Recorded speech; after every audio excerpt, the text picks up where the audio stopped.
by Bittu Gupta. राजा पटसोनी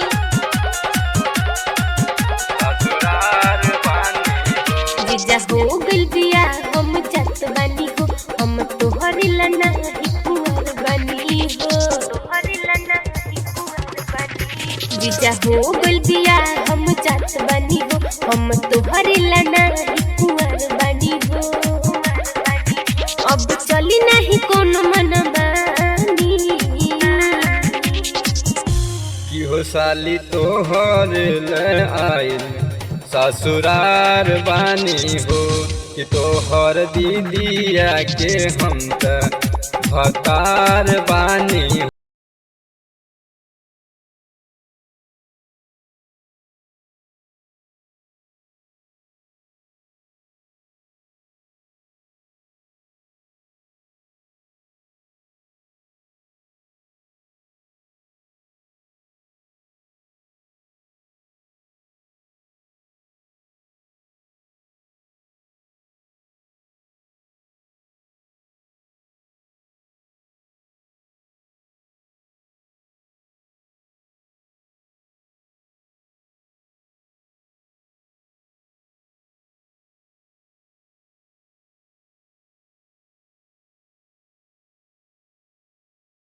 हरे मन से कोई नहीं हो याद कर हमके घर के पीछे तू बोलौले रहलू साली अपना जी जाके चिड़िया तू खैले रहलू।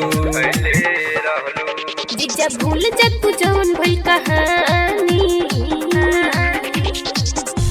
की हो साली तोहर ले आइल ससुरार बानी हो कि तोहर दीदिया के हम त भतार बानी हो कि हो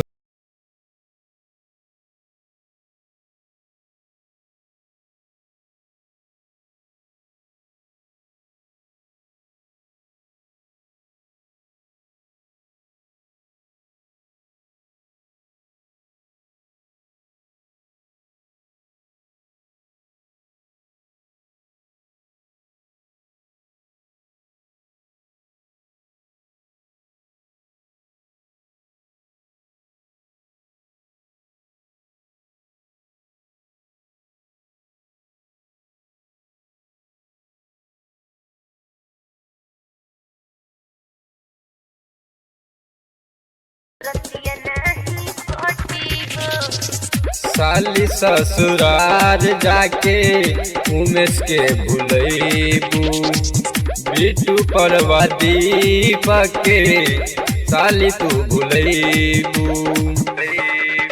जीजा लेके जाए तोहरो निशानी